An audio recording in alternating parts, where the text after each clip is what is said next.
श्री अमरिंदर सिंह बराड़ जी। रूडी साहब please please.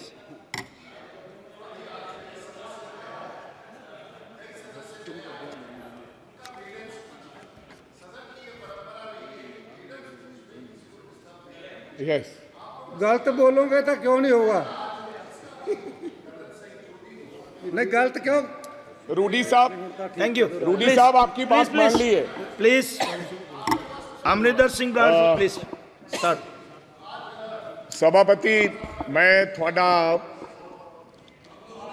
धन्यवाद करना चाहना है कि तुसी अज मैनू इस सदन विच राष्ट्रपति दे भाषण ते बोलन का मौका दिता। भाई अब रूडी साहब, मैं उस धरती तो आना है जिस धरती तो जिहड़ी धरती गुरुआं पीरां पैगंबरां दी धरती है, जवानां दी धरती है ते किसानां दी धरती है। ते मैं अपने भाषण देने तो पहला साहिबे कमाल गुरु गोबिंद सिंह जी महाराज जी का वो जड़ा दिता फरमान दे अशिवावर मोहे एहे शुभ कर मनते कब हूं ना टरूं हर सो जब जाए लरूं निश्चय कर अपनी जीत करूं। सच्चे पातशाह दा ये फरमान दे नाल मैं अज इस लोक सभा च बोलन लगे। सभापति मैं आपको बताना चाहता हूं, मैंने कहा कि मैं गुरुओं की धरती और जवानों की धरती और किसानों की धरती से आता हूं।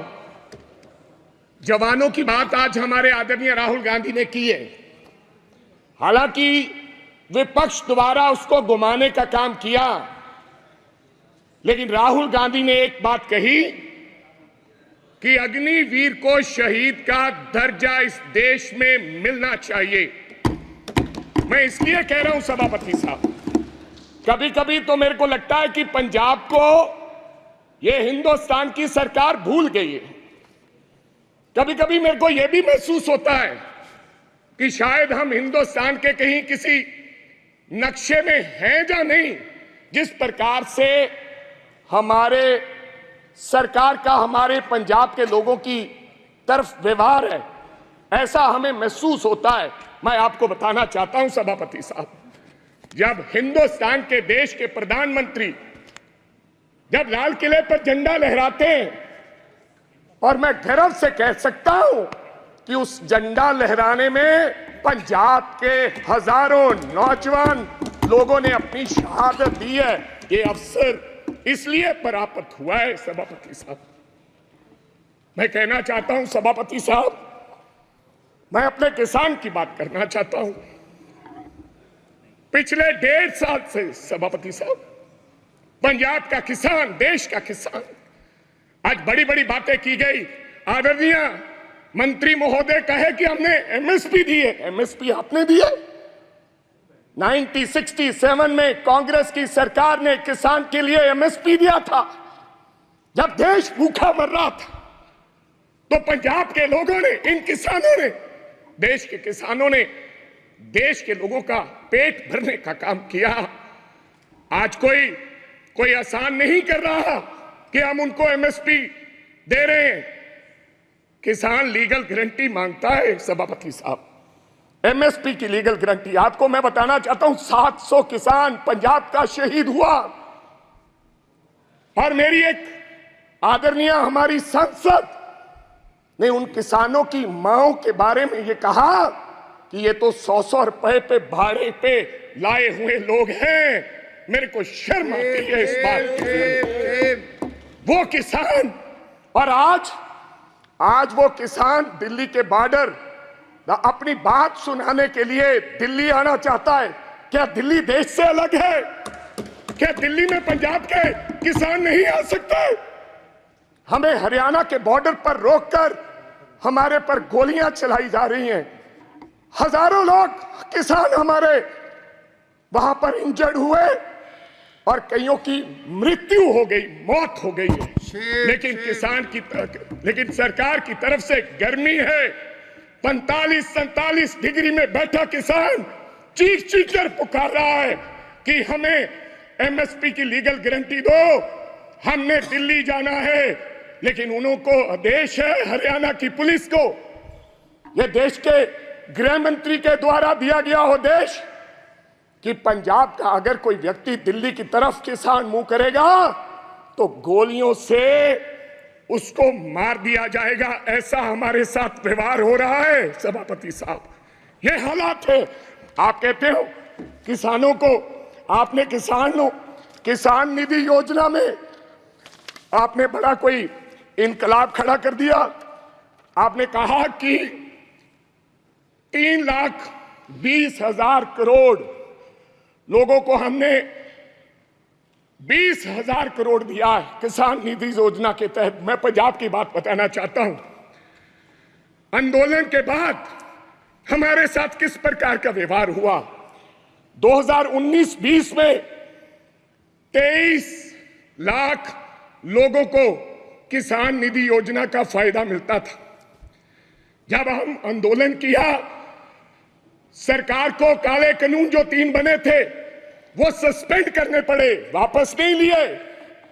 तो इन्होंने कहा कि अब इनकी निधि योजना बंद करो। 2023 और 24 में ऑन रिकॉर्ड बोल रहा हूं, फ्लोर ऑफ द हाउस, 8,56,000 लोगों के किसान निधि योजना से नाम काट दिए गए। ये छोटी बात नहीं है। पर कहा गया कि इनके कागज इनकम्प्लीट थे, इसलिए हमने इनके ये खाते काट दिए गए। तो पहले आपने कैसे दे दिए 23.5 लाख लोगों को। मैं चलो ज्यादा कुछ ना कहते हुए मैं आगे एक बात और करनी चाहता हूं सभापति साहब, ये किसान का हाल है। मैं बताना चाहता हूं, अभी मैं पेज नंबर 19 पे पढ़ रहा था कि ये भारतीय न्याय संहिता यानी कि penal code will come into force in the country from the 1st of July, लोगों को इंसाफ देने के लिए। और देश के गृह मंत्री ने लॉ एंड ऑर्डर की बात कही कि पंजाब में लॉ एंड ऑर्डर की स्थिति ठीक नहीं है। आज से 4-5 महीने पहले मैं आपको ये कहना चाहता हूं, आप लोगों को जस्टिस देने के लिए ये लॉ लेकर आ रहे हैं। आप कभी पाकिस्तान की बात करते हैं, कभी चाइना की बात करते हैं, कभी कुछ और कहते हैं, लेकिन मैं आज इस सदन में एक बात कहनी चाहता हूं सभापति साहब। हमारा एक साथी था, उसका नाम था सिद्धू मूसेवाला, एक कलाकार था, दुनिया में उसका नाम था। चाहे तमिलनाडु हो, चाहे महाराष्ट्र हो, चाहे केरला हो, चाहे न्यूयॉर्क हो, उसके गाने पर दुनिया झूम उठती थी। और मैं ये भी कहना चाहता हूं सभापति साहब, टाइम स्क्वायर न्यूयॉर्क में हर तीसरे दिन सिद्धू मूसेवाला बजता है। बिलबोर्ड दुनिया के 100 गाने, उनमें से सिद्धू मूसेवाला हर रोज पहले, दूसरे, तीसरे नंबर पे वो व्यक्ति रहता है। उसके साथ हुआ क्या, मैं आज इस सदन को जानकारी और बताना चाहता हूं आपके माध्यम से। क्या हुआ 28 साल के नौजवान के साथ। हम नेशनल सिक्योरिटी की बात करते हैं, आप कहते हैं हिंदुस्तान में परिंदा भी पर नहीं मार सकता। आप ये कहते हैं कि हम हैं, चिंता मत कीजिए। लेकिन क्या हुआ, नौजवान 28 साल के नौजवान को गोलियों से मार कर 10 गोलियां मारकर दिन दिहाड़े मार दिया गया। और मारा किसने सभापति साहब? बहुत से लोग मारे जाते हैं, मारा किसने?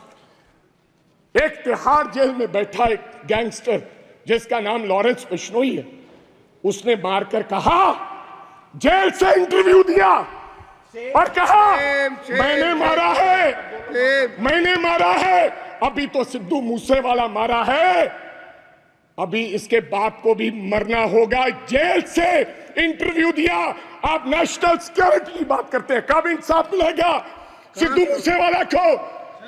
क्या होगा 28 साल का नौजवान जिसकी मां के एक बेटा था, एक, और बिना शादी के ब्याह में हमारे सर पर सेरे बांधे जाते हैं। सेराबंदी होती है, आपके भी होती है।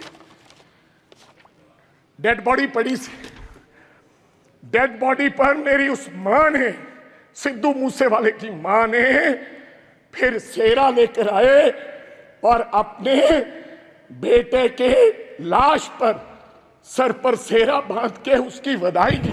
ये हालात हैं। आप देश के गृह मंत्री हैं, इंसाफ दिलाएं और जेलों में बैठे ऐसे गैंगस्टर को आप निकाल के उस परिवार को इंसाफ दें। लास्ट बात सर, 1 मिनट में खत्म करूंगा।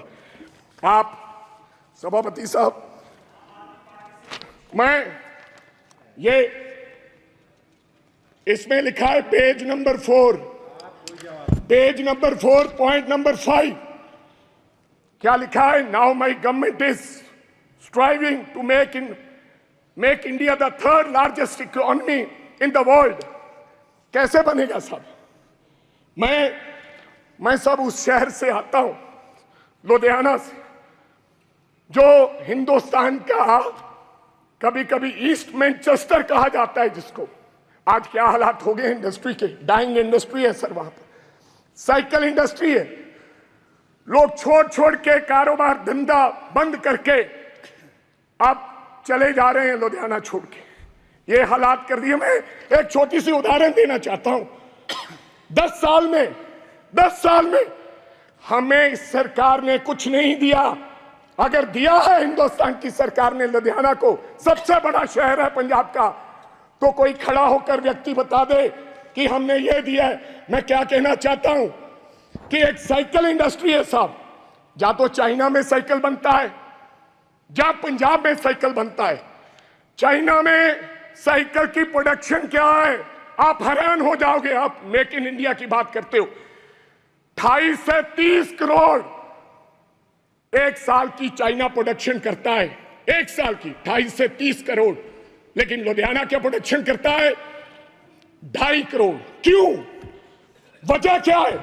हमारा साइकिल 3500 रुपए का शुरुआत में बिकता है, लेकिन चाइना का साइकिल $300 से शुरू होकर 2 लाख में बिकता है।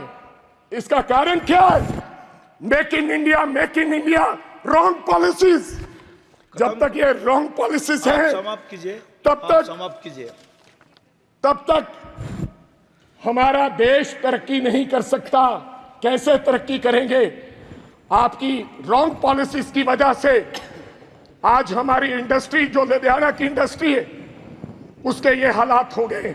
अंत में एक लाइन में समाप्त करना चाहता हूं। हमारा भाईचारा बहुत कायम है स्पीकर साहब। पंजाब के लोग बेशक चाहे किसी पार्टी को वोट दो, आम आदमी पार्टी को लोगों ने वोट दिया, अकाली दल को दिया, कांग्रेस को दिया, बीजेपी वालों को भी दिया, लेकिन आपस का भाईचारा नहीं कभी टूटा।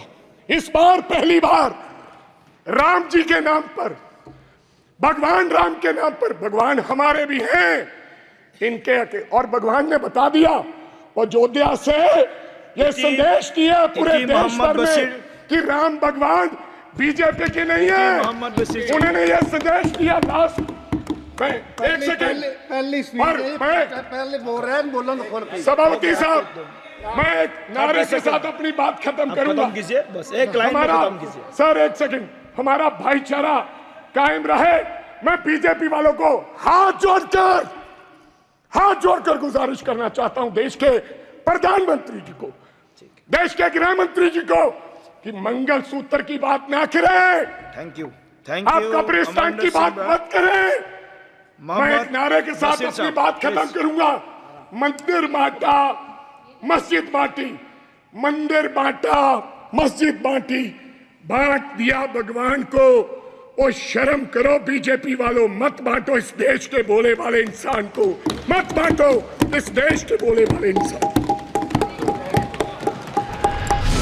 Stay ahead with our cutting-edge news app.